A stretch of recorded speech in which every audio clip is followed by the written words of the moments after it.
Hi guys, Jen here with Astrology and Earth Magic. So today we're going to talk about a little known conjunction that you might have heard of, which is the Saturn-Neptune conjunction, which is coming up on February 20th. Now, I think that the decisions you make during this conjunction will define your life, and we'll get into why a little bit later in the video. But so this Saturn-Neptune conjunction, everybody's talking about it. It goes along with, 3 days after the solar eclipse in Aquarius and before the Mercury retrograde. And of course, now we have Saturn also just having moved into the sign of Aries itself, just to get ready for that conjunction. So again, this is going to be at 0 degrees of Aries. That is the very first degree of our zodiac. So this is a new cycle starting, but it's like a new cycle to the extreme because it is at that very first degree. So, any conjunction can be looked at as a new phase, almost kind of like a new moon phase, because they come together and then it goes full circle, just like a planetary cycle. So this is really, with these two, Saturn and Neptune, it's kind of blending of two contradictory energies. Saturn wants to be the builder. It wants, Neptune wants to dissolve. Saturn wants to build things up, become more powerful. Neptune wants to dissolve things back down. Saturn has all the answers. Neptune is kind of that more, I'll just go by instinct type thing. Saturn wants to be more practical. Neptune is more spiritual, artsy, creative, where Saturn is, it's authorities, leaders, government, stability versus instability, you could say, boundaries and rules versus freedom. But I think, though, these planets are so different. I think that this is really going to be beneficial in the long run for everything that's going on in the world today. So I want to talk about, what you may face personally during this conjunction, and also what we might see on a larger collective scale. And what I like to do is I like to look back at what's happened in history to try and, see if we can find similar themes and patterns and things that, kind of give us a little bit of insight to what might be happening with this conjunction that's going to be happening this month. So throughout history, the history of this conjunction, we saw themes of, leaders dying or being overthrown or assassinated even.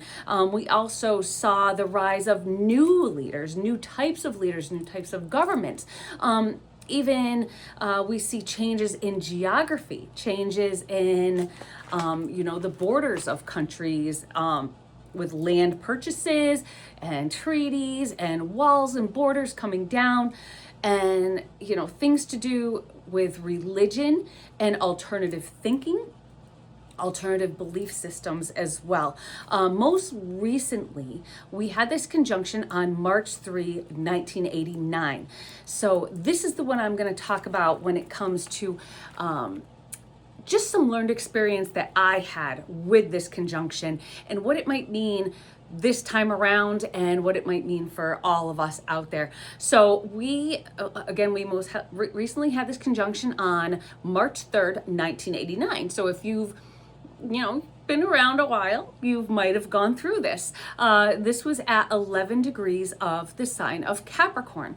And that year we saw, the major newsworthy things that were going on that kind of relate to these two planets there was big time protests at Tiananmen Square, and I'm sure you've seen the photos of that. They're very famous photos. The people were protesting because they wanted political and economic reform. They wanted democracy, and they wanted more freedom. They wanted freedom of speech, freedom of the press. They didn't want things, suppressed. And hundreds, if not thousands of people were killed. I don't think they've ever put out like a real, actually believable number. So we have that. And then separately, with a more kind of positive ending on it, we saw the fall of the Berlin Wall. Now, I remember this so distinctly. I remember this as kind of being that defining moment when I wasn't afraid. There was this thing called the Cold War that was going on, and I was always nervous that something was going to happen, a nuclear war, something like that. But this was the defining moment of where that fear kind of left. So it was kind of that almost like a relief and like a release. So this is starting a new chapter pretty much, and you're releasing the old. So that kind of was what that meant to me, on a national scale anyway. So that united East and West Germany, which were split at the time. So you see those borders getting kind of broken down. This Saturn and Neptune, it's pretty much exact. So it's that breaking down of those old borders, of those old walls, and, to create a real new united country.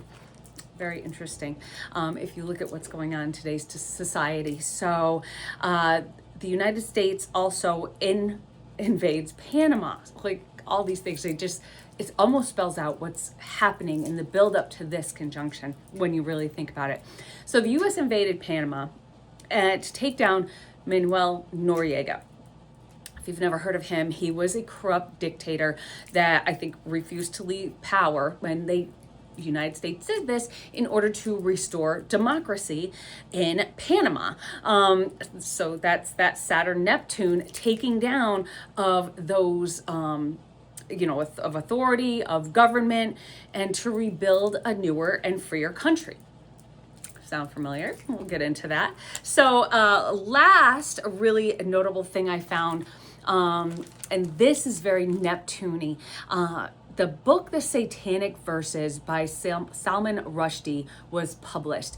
Now, this book was deemed blasphemous. It was just, we had especially Islamic extremists just going crazy, bombing, killing. It was just religiously motivated violence happening because of this, because he had brought up the Prophet Muhammad and, talked about like his life, and you're just, these are things that in that religion you just don't do. It upset a lot of people, but again, you kind of see, so that religion in there, but it also points to that freedom, so he wrote that looking for freedom of speech. I don't want to be stifled. So we see the freedoms were very much a key topic in these past histories, the freedoms of Panama and the freedom of the people there, the freedom of speech and of the press in China with the Tiananmen Square, and now the freedom of speaking what you'd like about religions. Religion is very Neptunian, as is freedom. It's toppling governments and literally dissolving and breaking down walls. That's all very Neptunian. It wants to get rid of that old stale stuff and kind of just, blur the new lines until we rebuild again. Comparisons that we see today, I'm sure you can think about them yourself, but okay, so like the capture of Manuel Noriega in Panama, we have the capture of Venezuelan president Nicolas Maduro. And he refused to step down when they had an election. He was a dictator. He didn't want to step down. So, even though he was voted out by the people. So, and then with, I guess, drugs and everything. So the United States, the same thing that they did, they went in and, to help the people, they took him out of power because he lost, kind of the same thing that happened back in Panama back in the day. And that would be hopefully what would restore democracy there in Venezuela as well. We also, with religion, we see much today regarding, say, Israel in the news, the Jews' protests against Israel, saying that they're, too extreme, that they're too violent. And so we see those clashes, especially in the Middle East with those two separate religions out there,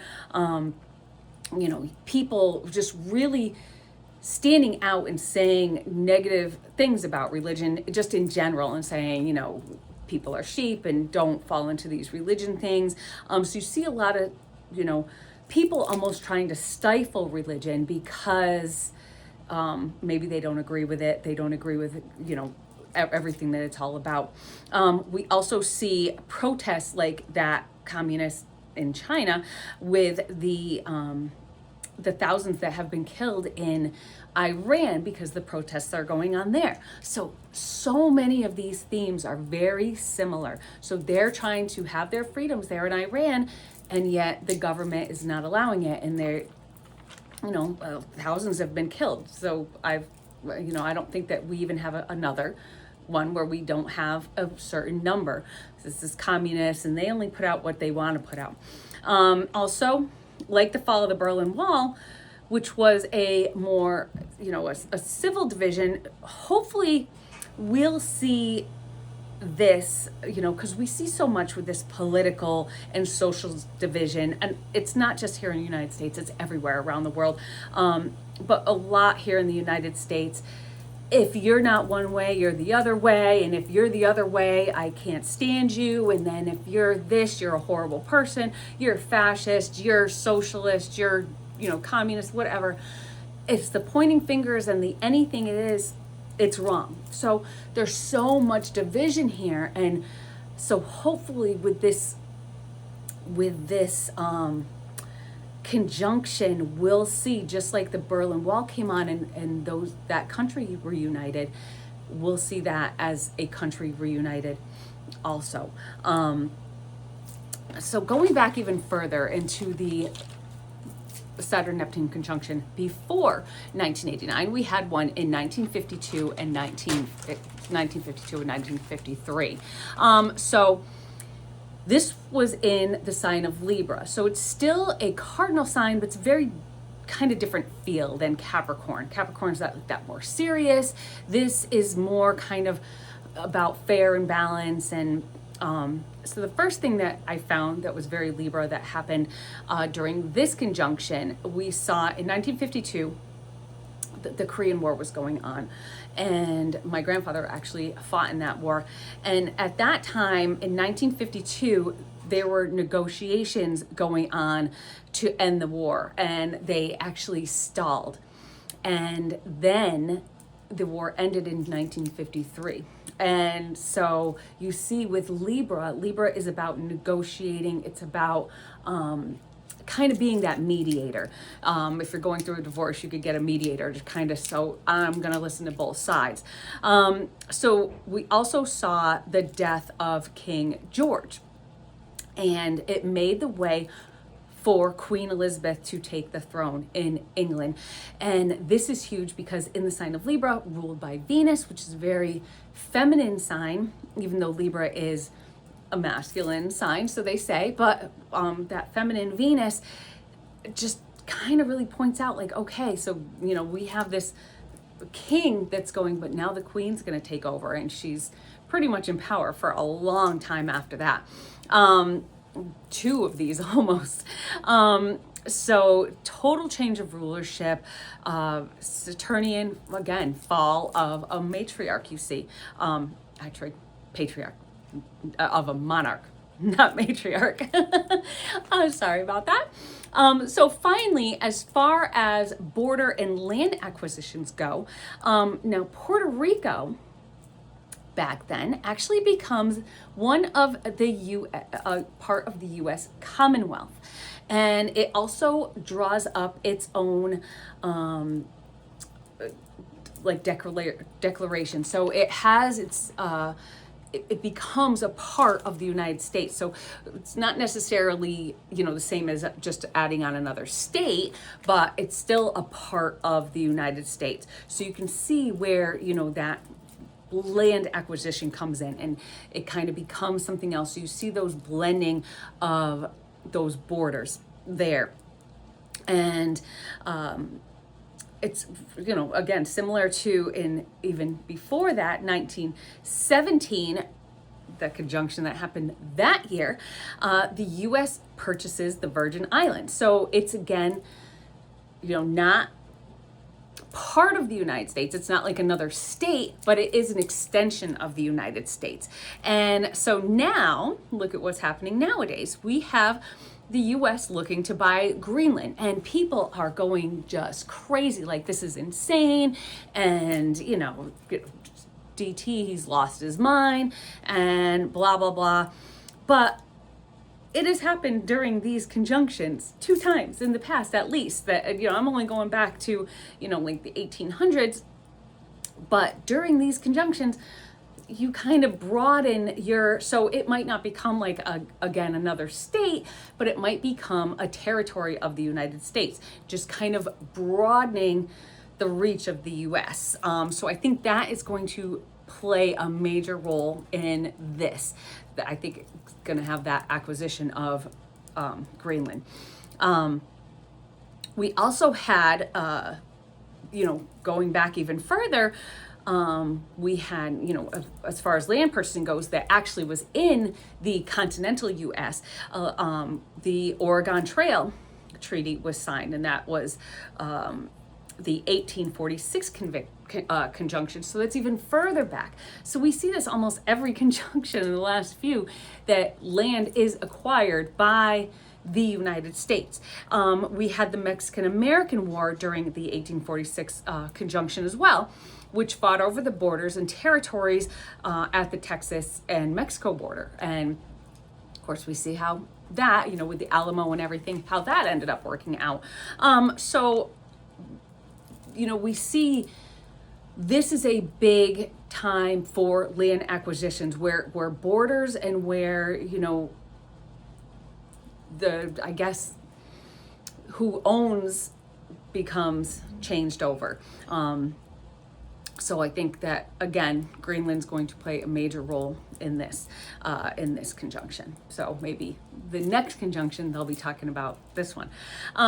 So in religious history, so along with the publishing of the Satanic Verses, was the climb of Mormonism. And this was in the 1946 conjunction, where we had Brigham Young coming forth as the leader. So there we see leaders of a new religion. So that is very Saturn, Neptune. So just coming forth and pretty much appointing himself as the leader of the Mormon religion.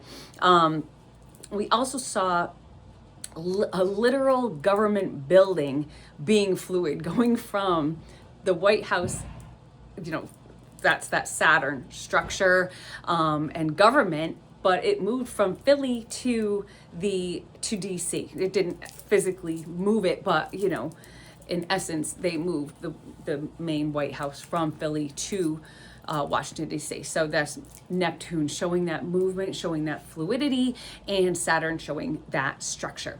So in the 1800 conjunction, a new government was forming, actually that was at the 1800 conjunction, but in the 1952 conjunction, Poland becomes communist. So that is a new government being formed. So, again, these are things that we see throughout history, either governments getting toppled down or fighting against communism or becoming communist. So we kind of see this, as a big theme with this conjunction. 1917, now we're going to focus on Russia, talking about,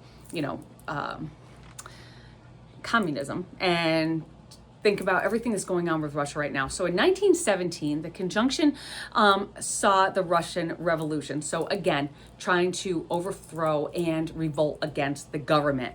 In 1881, the conjunction saw the assassination of Tsar Alexander II. So again, knocking down. So lots of things going on with Russia through the history of these. In 1800s, in the 1800 conjunction, we saw the Treaty of Constantinople and the Russian Empire.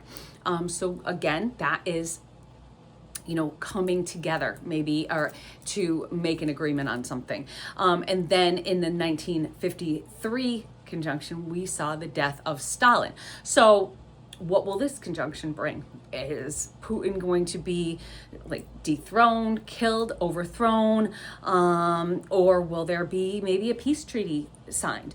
So we see this a lot in the Russian history where this conjunction really has a big effect in Russia. And so maybe there will be some kind of treaty signed in Russia-Ukraine to end that war, or maybe something's going to happen to Putin. It'll be really interesting. I think it could go either way, really. I don't know. A lot of heads rolling. So I'm thinking something. It's not going to end well for Putin anyway. At least if he isn't assassinated, I think that he will be taken out of power somehow. So finally, I wanted to point out in 1952, this one I found really, really interesting. With the 1952 conjunction, we saw the first ever sex reassignment surgery. And with so much right now going on about trans rights, I thought this was really important to point out. And I think it has so much to do with Saturn and Neptune. So, it's that Neptune fluidity, that gender fluidity. And we see that so much. And that's such a huge topic nowadays in the United States and really everywhere around the world. Like, it's just, gender fluid. There's no true genders. There's, 100. There's not only two. But so we see this also coming up, and there's a lot of debate about how old people should be if they're going to be having this reassignment surgery. So there's Saturn there coming in. So we see that Neptune, that fluidity, but then we see Saturn coming in and being like, you know what, we're going to put some rules on this because it might be getting a little bit out of hand. We should not be doing this to children. People have to be adults. Like, if you can't go to a bar and buy a drink, you shouldn't be able to maybe, do things to yourself that are permanent that you might regret later in life. It's the same thing like getting a tattoo when you're 16 years old. You shouldn't get a tattoo when you're 16 years old, because when you're 30 years old, you're going to think, oh, what the hell did I do? This is stupid. This isn't any ideology of what I have right now. So doctors are saying that it's pretty much you should not have it under 19 years old. And a lot of even are going even a step further and saying that they shouldn't even have the hormones, the anti-hormones or whatever they give them. I'm not sure what they're exactly called. I'm sorry about that if I'm offending anyone. But so you see that Neptune and that fluidity, and you see that Saturn trying to put rules on it and trying to put stops to things. And that's Saturn like throwing up those walls, throwing up those obstacles, saying, no, this is going to stop. And so that I think is going to be an ongoing kind of theme where we're going to find out, okay, what's mentally healthy for people and what is really the right thing to do for people so we don't hurt people in the long run. Because that, I think, is the biggest fear, is that people are going to go through a phase and then regret what they're doing. Like I said, with the tattoo thing, you go through a phase and you get tattoos and that stuff's permanent, and other things could be permanent. You don't want to have that if you're not completely sure that's what you want. And that's why, being an adult is so important, because when you're a child, it's so hard to know what you're going to want in the future of your life, Anyway, so that's all I have to say about that. But I found it very, very telling that during this conjunction was that first reassignment surgery and how it's come full circle. So really interesting. Anyway, but what does this mean on a personal level? How is this going to affect you? Now, again, like I said in the beginning of this video, the decisions that you make during this conjunction will affect the future of your life. And I think you will look back on some key decision that you made and say, you know what? If I did the other way, my life would be completely different. So Also, as we see in the mundane history of this conjunction, we have themes too of breaking down walls. We have growing and expanding of geography or borders, and religion, significant death and change of leaderships. So we see a lot of that. So how can this relate to you personally?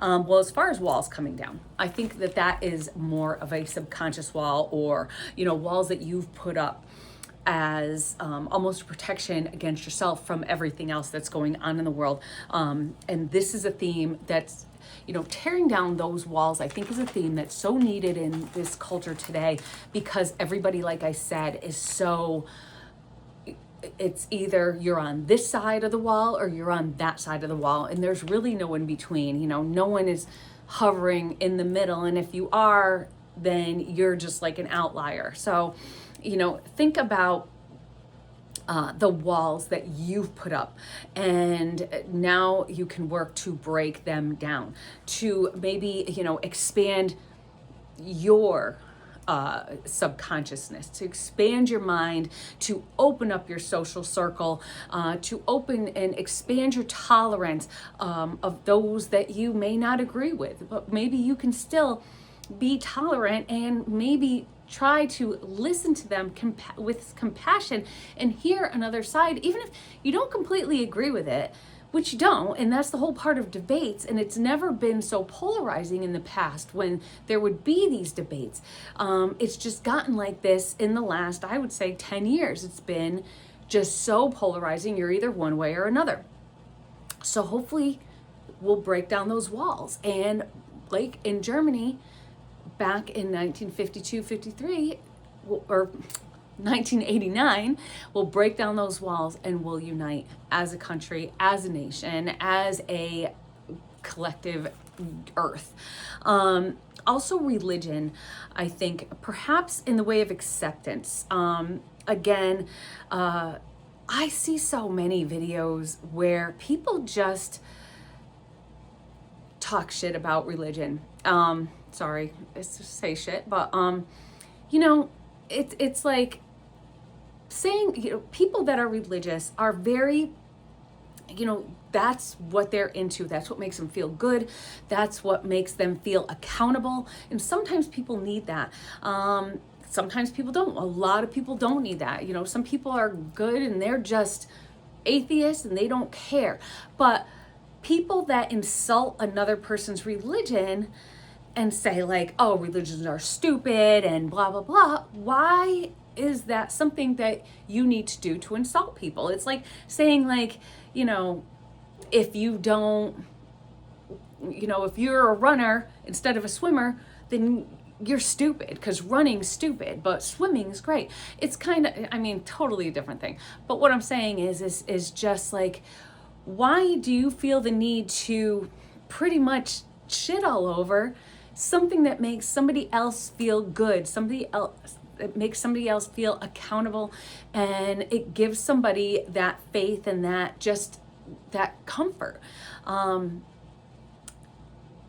It's just not necessary. So I think that, you know, to try and just be peaceful. If you don't like a religion, you don't have to. You don't have to say anything.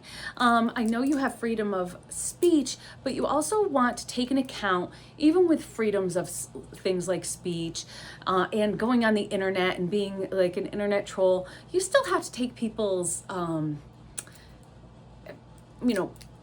people's mental health into accountability, and especially when you're talking about things going on online where people just say such rotten things and they just don't care and they're hiding behind a screen. But when you read those things, and I have gotten, people saying mean things during videos, and sometimes you just have to brush it off, but some of them can be really hurtful and it can really get to you. So just want to, be a little more tolerant. And if you don't agree with somebody, that's fine, but you don't have to be mean to them in the process. So if you again, are old enough to have been through any of these conjunctions, how did it affect you? So I'm going to tell a little story about what happened to me, which I kind of gave it a little bit of a start back there when I was talking about the 1989 and the Berlin Wall coming down and kind of the end of the Cold War, and how much that just transformed me in a way that I wasn't in fear all the time anymore. And I don't know why I was always scared. I just always was. It was just a huge thing in the back of my head that I thought we were going to be in a nuclear war. It was just something that was one of those irrational fears, I guess you could say, because it really didn't make sense. My parents didn't talk about it. You didn't hear about it that much. But it was just something that was always in the back of my head. So that's like an outside influence.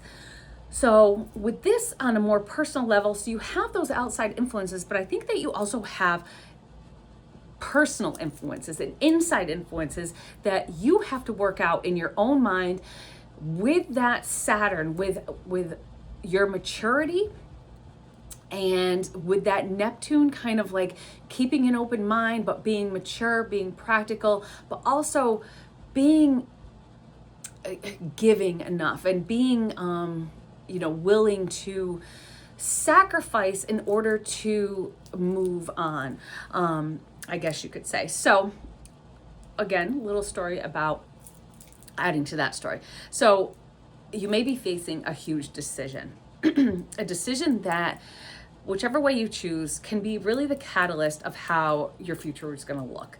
Potentially, many of us will be facing, I think, the biggest decision of our lives. I know I did with the past conjunction, and who knows, I might be again with this one. But this one's actually, if you're talking about new moon phases, and that was a new moon back in 1989, this is kind of that, ending, that balsamic phase that ends, and then the next new moon phase or new phase will start. So in 1980, the 1989 conjunction, it was in my 12th house. So, and I was in a way hiding. I had pulled out of school and I was being homeschooled. And I didn't talk to any of my friends. I just was kind of secluded. And there was a couple big reasons for this, which I won't get into, but I was by myself. Very 12th house. It was a self-inflicted seclusion, I guess you could say. And it was an extremely difficult time for me in my life. Very, very dark, depressing, lot of negative thoughts, a lot of things I had to mentally work through.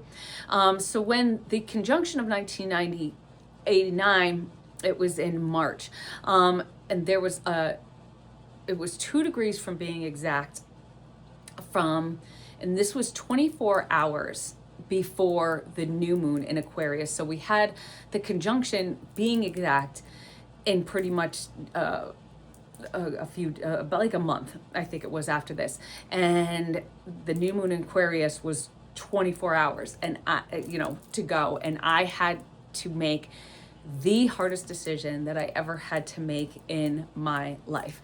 And the decision, though, that I look back on, if I had made it differently, my life and the life of so many others would be completely different.